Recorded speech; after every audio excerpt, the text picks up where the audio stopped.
सीधी बात यह है कि एक एक वर्ग को आप किसको वोट दे, लोकतंत्र में ये वोटर खुद तय करता है। आप सभाएं कर सकते हैं, आप वोटर के मन को प्रभावित कर सकते हैं दुष्यंत जी, लेकिन आप क्या ये कहेंगे कि अगर आप वहां जाएंगे वोट करेंगे तो आपका हुक्का पानी हम बंद कर देंगे? ये सीधे सीधे धमकी है। और क्या ये धर्म के आधार पर काम नहीं, धर्म पर वोट दो, और ये इस धार्मिक धमकी से ही हराएंगे नरेंद्र मोदी को?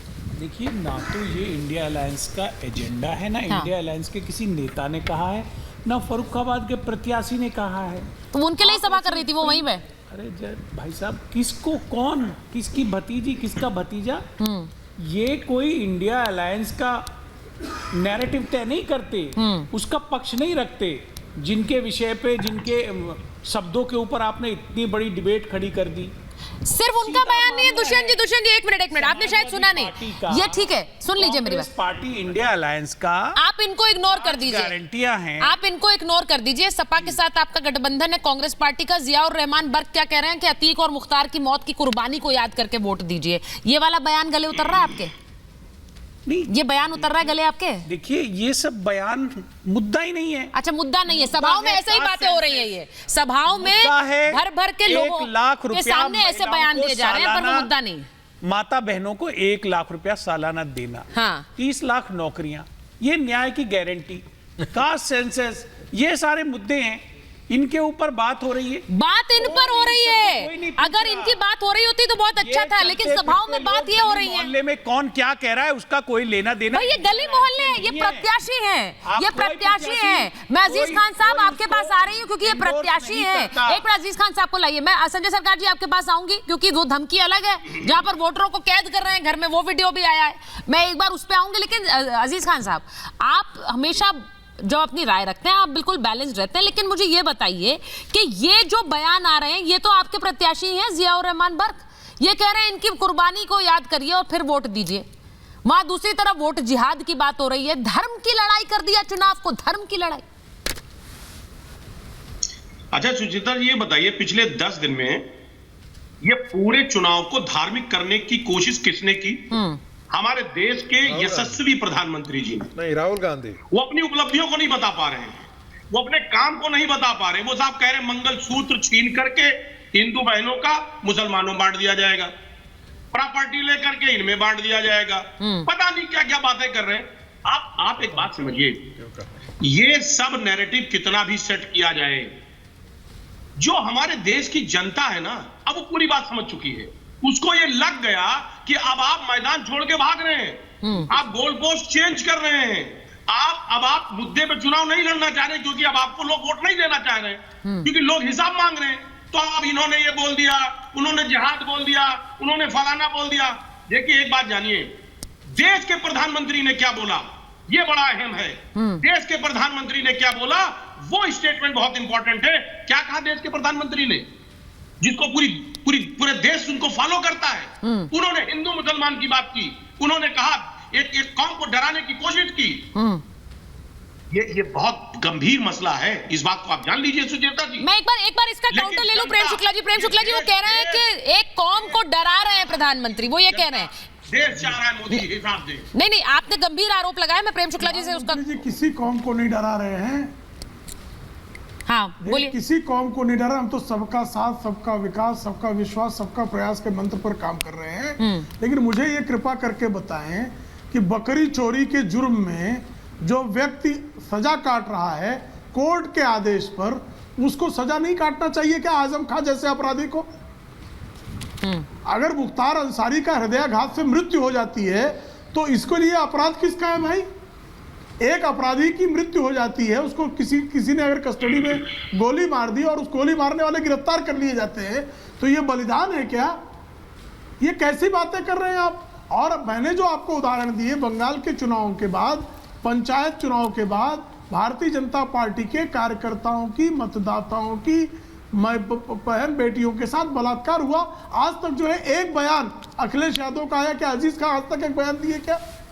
अभी जो है हुक्का पानी बंद करने की बात की जा रही है। जियाउर रहमान बर्क आपके प्रत्याशी है, इससे बड़ी बेशर्मी क्या हो सकती है कि मुख्तार अंसारी जैसे अपराधी को, जिसको सजा याफ्ता अपराधी, मैं अभियुक्त नहीं है, वो अपराधी है, तमाम दुर्दांत अपराधों का सजा याफ्ता अपराधी है, उस अपराधी को कह रहे हैं कि कुर्बान हो गया। ये कुर्बानी है? वाह भाई, ये कुर्बानी। एक अपराधी, एक माफिया, उसको कुर्बानी कहने पर, और आप कह रहे हैं कि चुनाव हिंदू मुसलमान जो है मोदी जी कर रहे हैं। इससे अधिक बेशर्मी क्या हो सकती है कि अजीज खान, आपको तो हम लोग समझते थे कि आप बहुत ही सेकुलर व्यक्ति हैं, लेकिन आप जियाउर रहमान वर्ग के बयान पर आपकी चुप्पी बता रही है कि या तो ये आप कायर हैं या आप जो है सांप्रदायिक। अच्छा। अगर आप सांप्रदायिक नहीं है तो आप जियाउर रहमान वर्ग के बयान का मजम्मत आप। हाँ ठीक है, आपको दूंगी 10 सेकंड। जवाब दीजिए भाई, जवाब दीजिए प्रेम शुक्ला जी का, वो समय आपको दूंगी जरूर। कि आप जो है आप सांप्रदायिक हैं, आप जो है जियाउर रहमान। सर, इस देश में माफिया की मौत को याद दिलाकर वोट मांगा जाएगा सर, तो ये किसके गले उतरेगा? अजीज खान साहब जवाब दे दीजिए प्रेम शुक्ला जी को, मुझे मत दीजिए, उन्हें दीजिए। देखिए सुचेता जी, इन्होंने बंगाल की बात की, असम की बात की, कर्नाटक की बात की, ये मणिपुर की बात नहीं करेंगे। ये दिल्ली में जंतर मंतर की बात नहीं करेंगे। क्यों नहीं बात करेंगे भैया? मणिपुर इस देश का हिस्सा नहीं है क्या? मणिपुर इस देश का हिस्सा नहीं है। पक्ष पे खड़े रहे, मणिपुर जलता रहा, बहन बेटियों की इज्जत लूटती रही, एक भी बहन तमाम समस्याएं रही, प्रधानमंत्री जी ने एक स्टेटमेंट नहीं दिया। भागिए मत, पलायन मत कीजिए, भागिए मत, एक स्टेटमेंट नहीं दिया। मैदान छोड़कर भागिए मत, बात समझिए, भागिए मत। मणिपुर पर नहीं बोले, मैंने जो प्रश्न पूछा उसका उत्तर दीजिए। माफिया मुख्तार अंसारी की मौत को आप क्या बलिदान मानते हैं?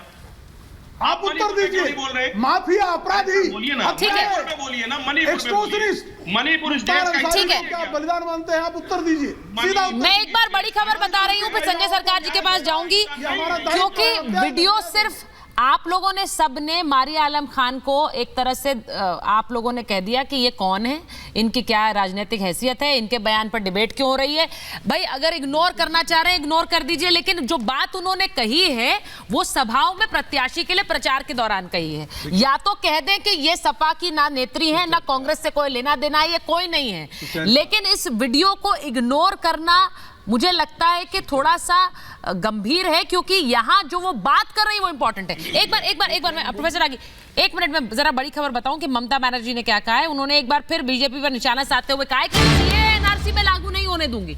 ये वो पहले भी कह चुकी है, वो फिर कह रही है सीएए एनआरसी में लागू नहीं होने दूंगी। एक भी वोट बीजेपी को ना जाए, गठबंधन को वोट दें, हम बीजेपी को देश से बाहर कर देंगे। ममता बनर्जी का बयान आया है, बीजेपी को इस देश से बाहर कर देंगे। ममता बनर्जी, 2 चरण हुए चुनाव के, सबसे ज्यादा वोटिंग पश्चिम बंगाल में हुई है। इसके मायने क्या है? ममता बनर्जी के जो विधायक हैं वो क्या कर रहे हैं वो मैंने शुरुआत में आपको बताया, जो कि एक वीडियो बीजेपी के नेता अमित मालवीय ने ट्वीट किया, उसमें वो दिखा रहे हैं कि गौतम चौधरी नाम के उनके एक विधायक जो कि एक रिहायशी इलाके में जा रहे हैं। उस वीडियो को जरा स्क्रीन पर लगा दीजिए चेतन। वो उस रिहायशी इलाके में जाकर वो कह रहे हैं कि आप वोटिंग के दिन छुट्टी मनाइए, घर से मत निकलिए, क्योंकि वो जो इलाका है वहां पर यूपी, बिहार, राजस्थान से आए हुए लोग रहते हैं। संभवतः वोटर जो है वो बीजेपी के साथ जा सकता है, तो वहां पर खुली धमकी दी गई है कि यहां पर आप वोट मत कीजिएगा, और अगर वोट दिया, वोट के लिए निकले तो पानी का कनेक्शन काट दिया जाएगा पूरे कॉलोनी का। अब इस तरह की धमकी है, ये बीजेपी का आरोप है। अब मैं पहले तो संजय सरकार जी आपसे पूछूंगी, ये धमकियां अलाउड है क्या सर? चुनाव के दौरान पानी काट देंगे, बिजली काट देंगे, वोट देकर दिखाओ। देखिए 9 मिनट प्रेम शुक्ला जी को समय दिया है, 4 मिनट रागी जी को समय दिया, उसको जवाब हमको देने के लिए बीच में मत टूकिएगा। अरे सर क्लॉक लेके बैठे थे क्या? बीच में मत टूकिएगा, सबसे बड़े बात है ना, हम तो बैठे हैं इस कारण में, आप तो मेरे को बोलने ही दे, बोलने के पहले आप टोकना चालू कर दिया। आप मेरे बात ही नहीं सुनने चाहता। सबसे बड़ा गौतम चौधरी जो बात बोला है उसमें कोई कहीं भी ऑडियो में ये नहीं आवाज नहीं आ रहा है, ये आवाज नहीं आ, चुपचाप रहिए आप। जिस गाय को इतना गाय को हत्या करके उसको पैसा, गाय को गौ माता को हत्या करके उसको पैसे से चंदा देता है तो हिंदू बोलता है। आपको तो हिंदू तो नाराज है, आप गाय को, आप तो इतना मतलब जो क्या बोले, इतना नीच हो चुके हैं, आपको आप हिंदू बोलने का लायक नहीं। है। आप हिंदू मत बोलिए प्रेम शुक्ला जी, आप हिंदू हो नहीं सकता। जो आलाना जैसे कंपनी से आप चंदा लेता है, जो बीफ का जो गोश्त बेचता है, गोश्त बेचने वाला कंपनी से आप चंदा लेता है। आपको तो शर्म होना चाहिए। हिंदू का नाम पे कलंक है। आप हिंदू मत बोलिए। अन्ना संदीप रागी हिंदू के बारे में बोल। अच्छा ठीक है, बयान पर बात करेंगे, संजय जी। वहाँ पर जो ऑडियो है, ये सुन्नत कराए हुए लोग बोलेंगे। वहाँ पर इसी तरफ से कुछ भी वोट बैंक के आपको चक्कर में सामने भी नहीं सुन्नत आया है। अच्छा ठीक है, एक सेकंड ये बात बोला है संजय जी। अच्छा संजय जी, आप पूरा टाइम लेकर बोलिए, लेकिन मुझे पहले बताइए, एक सेकंड संजय जी, क्या ये वीडियो फर्जी है? क्योंकि आजकल फर्जी वीडियो तो बहुत चल रहे हैं, ये मैं मानूंगी। हम डीप फेक की बात कर रहे हैं, तो अगर ये वीडियो फर्जी है तो आपको एक्शन लेना चाहिए। ये वीडियो नहीं, ये वीडियो में कहीं से भी आवाज आ रहा है कि जो वहां पर आपको पानी बंद कर दीजिएंगे, सब बोला है। उसका ऑडियो है। भारतीय जनता पार्टी अगर देश में पावर में आ जाएंगे, पनीर जैसे, दही जैसे पानी में भी जीएसटी लगा देंगे और पानी से भी पैसा वसूली चालू कर दे। बंगाल में पानी फ्री है। और लेकिन प्रेम शुक्ला तो इतना बड़ा हिंदू है जो गाय का मतलब जो गौ माता को बेच के, गौ माता कितना गौ माता को हत्या करता है, हत्या करके बेच के उसका पैसे से चंदा देता है। ये हिंदू है। प्रेम शुक्ला आप हिंदू नहीं है, आप हिंदू के नाम पे आप लोग हो भाई। इसके आपका नाव डूब रहा है, आपका नाव है वो डूब रहा है। और बंगाल में दोनों चरण में जो चुनाव हो गया है, सुकांतो का जो बॉडी लैंग्वेज है उसमें पकड़ के आप हार गए हैं। अच्छा, हार गया है। बंगाल में 0/0 है। और सुनिए ना, अरे भाई आप तो प्रेम शुक्ला जी को अटैक करने थोड़ी बैठे हैं यहाँ पर, इस वीडियो पर तो बोलिए। 15 यूपी में महिला को बलात्कार किया गया है, महिला को कपड़ा खोल दिया गया, द्रौपदी से बसरारन कर दिया यूपी पंचायत। नहीं, मेरा सवाल एक मिनट संजय जी, एक सेकंड, एक कॉमा लगा लीजिए, प्लीज एक कॉमा लगाइए। 1 मिनट सवाल सुनिए पहले। संजय जी, पहला सवाल है, डायरेक्ट बात करिएगा। संजय सरकार जी, ऐसे बात नहीं होती है। अगर